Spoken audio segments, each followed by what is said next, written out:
In May of 1945, as the world cheered the end of World War II, something far more sinister was happening behind closed doors. While Nazi leaders were being tried for war crimes, the United States was quietly smuggling some of Hitler's top scientists and engineers into America. These men weren't prisoners. They weren't being punished. They were being welcomed, paid, and protected. The same scientists who built rockets that rained down on London, who experimented on innocent civilians, who pledged loyalty to Adolf Hitler himself, were now working for the United States government. One of them would help build NASA. Another would lead the creation of America's first advanced weapons programs. Together, they would change the course of history. This was not a story of justice. This was a story of power. This is the hidden truth behind Operation Paperclip, the secret mission that brought Nazi science to American soil and shaped the world we live in today. By the time the mission was complete, over 1,600 Nazi scientists, engineers, and intelligence officers had been secretly relocated to the United States, not as prisoners of war, but as government employees. This was no small operation. This was the greatest recruitment of enemy intelligence in modern history. By early 1945, the Nazi Reich was collapsing. Allied forces were advancing from the west. Soviet tanks were closing in from the east. Cities were in ruins. Hitler was trapped in his bunker. But as Germany burned, one thing became clear to both the United States and the Soviet Union. Whoever captured Germany's scientists would control the future. The Nazis had spent years secretly developing weapons that were decades ahead of their time. Jet aircraft, ballistic missiles, nerve agents unlike anything the world had ever seen. These were weapons capable of changing the world, and whichever nation possessed them would hold military supremacy for generations. This was no longer a war for territory. This was a war for minds, technology, and control of the future. As Allied soldiers stormed German bases, U.S. intelligence agents weren't looking for generals. They were searching for scientists. In the final weeks of the war, while bombs still fell over Europe, a new kind of mission began. American intelligence agents, disguised as soldiers, raced across battlefields, not to capture enemy officers, but to hunt down the most brilliant minds of the Nazi war machine. These scientists were not fleeing, they were being taken. Men who had worked directly under Adolf Hitler were suddenly being escorted, protected by the same army that had just defeated them. Why the secrecy? But before we uncover that, hit the like and subscribe button so we can uncover more of these hidden truths together. Officially, the US government could not admit this. These men had built the V-2 rockets that terrorized London. Some had authorized experiments on human prisoners. Bringing them to America openly would cause outrage. So files were altered. War crime records were quietly removed or hidden behind classified seals. A paperclip was attached to their folders, signaling that their Nazi past should be overlooked in favor of their scientific value. This is where the operation got its name, Operation Paperclip. In the dead of night, under complete secrecy, scientists and their families were loaded onto military transport planes. Their destinations were not prison camps, but research laboratories in the United States. The same men who had once sworn allegiance to Adolf Hitler were now working for the United States of America. But who were these men? And what exactly were they building for America? The answer would change the course of human history. When these scientists arrived in the United States, they were not treated like former enemies. They were greeted as national assets. The most famous of them all was Wernher von Braun, the mastermind behind the V-2 rocket, a weapon that killed over 9,000 civilians in London and Antwerp. Von Braun was not just a scientist. He was a major in the SS, hand-picked by Heinrich Himmler. He used slave labor from concentration camps to build his rockets. And yet, within months, this same man was working at a U.S. Army base in Alabama, designing rockets not for Hitler, but for the United States, the birth of NASA. By the 1950s, von Braun was a celebrity in America, appearing in newspapers, giving interviews, even starring in television programs. He would go on to become the chief architect of the Saturn V rocket, the rocket that took Apollo 11 to the moon. Yes, the man who worked for Hitler would become the man who took America to the stars. And von Braun was not alone. Arthur Rudolph, accused of using slave labor, later became a key figure in NASA's rocket programs. Hubertus Strughold, known as the father of space medicine in America, but previously involved in deadly human experimentation in Dachau. These men were not hiding, they were celebrated.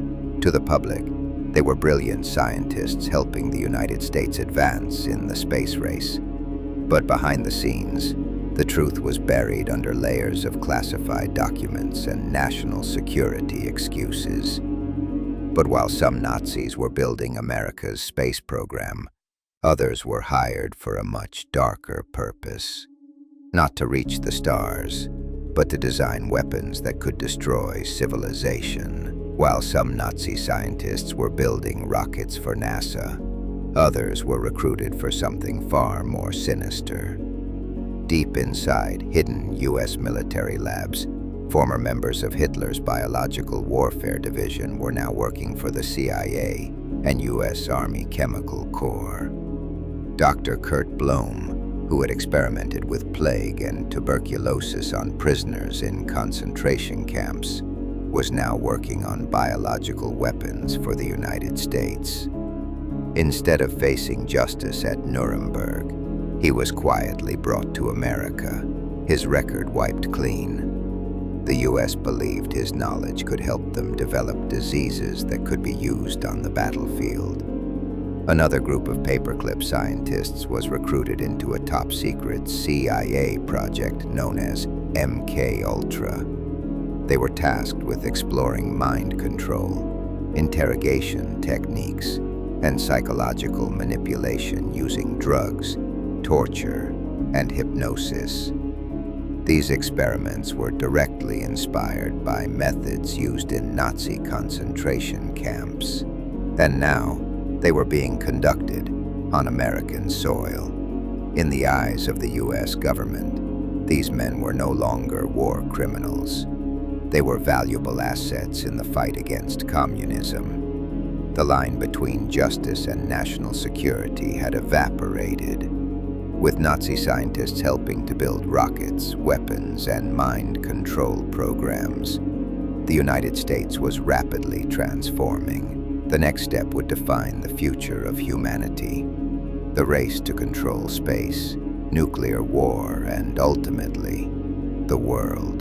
By the late 1940s, the United States and the Soviet Union were no longer allies. They were enemies locked in a silent struggle for control of the planet. And the United States had a secret advantage. Over 1,600 former Nazi scientists, experts in rocketry, aerospace, nuclear physics, and chemical warfare, were now working for the American government. Von Braun and his team began developing rockets far more advanced than anything the U.S. had before. These rockets would eventually become the foundation for America's intercontinental ballistic missiles, or ICBMs, capable of carrying nuclear warheads across continents. For the first time in history, the United States had the ability to destroy its enemies from thousands of miles away. And it was Nazi technology that made it possible. In 1958, NASA was formed, and at its core were former Nazi scientists.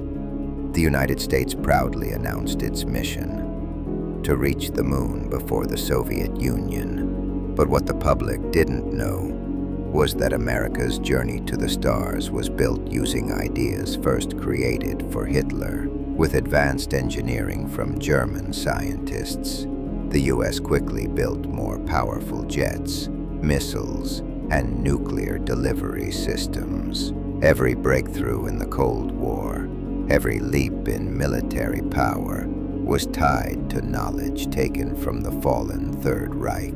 The world believed the United States had defeated the Nazi regime on the battlefield. But in laboratories and government agencies, the Nazi legacy was alive. For years, this truth was hidden, classified, buried beneath false identities and redacted files. But eventually, the truth began to surface. For years, this truth was hidden, classified, buried beneath false identities and redacted files. But eventually, the truth began to surface. In the 1970s, investigative journalists and war crime researchers began uncovering disturbing evidence. Documents were declassified. Names were revealed. The American people discovered that dozens of men who had worked directly with Adolf Hitler had been living freely in the United States, some of them even receiving high security clearances and government pensions. Outrage erupted. Holocaust survivors spoke out. Lawsuits were filed. Congressional hearings were demanded. How could the United States, the nation that fought for freedom, harbor the very men responsible for mass murder? But when confronted, U.S. officials insisted it was necessary for national security. They claimed the intelligence gained from these scientists was vital to defeating the Soviet Union during the Cold War. In other words, to protect America's future, they were willing to bury its moral foundation. Was this the price of victory? Did America win the war by adopting the very evil it swore to destroy? Operation Paperclip didn't just change history, it created the world we live in today, and the consequences are still unfolding. Operation Paperclip was never officially acknowledged to the American people until decades after it happened. But by then, the mission was complete, its impact irreversible. The rockets that took humanity to the moon, designed by former Nazi officers, the CIA's earliest mind control experiments, led by doctors trained in the Third Reich, the Cold War arms race, the space race, the modern military-industrial complex, all built, at least in part, by men who once served Adolf Hitler. Operation Paperclip forces us to confront a disturbing truth. In the pursuit of power, even the most democratic nations can make deals with darkness. Did it save the United States from Soviet domination, or did it cost America its moral soul? Much of our modern technology, from space travel to guided missiles, traces back to this operation. And the secrecy that defined Operation Paperclip set the stage for future covert programs, many of which are still classified today. The question is not whether Operation Paperclip changed the world, but whether we truly understand the world it created. This was the untold truth of Operation Paperclip, one of the most controversial events in modern history. In upcoming episodes, we will continue to expose the hidden operations, secret wars, and buried files that reshaped our world from the shadows. If you believe stories like this must be told, then now is the time to join the mission. Subscribe, turn on notifications, and share this video to uncover more truths that powerful people never wanted the world to see. This is not just history. This is the origin of our present,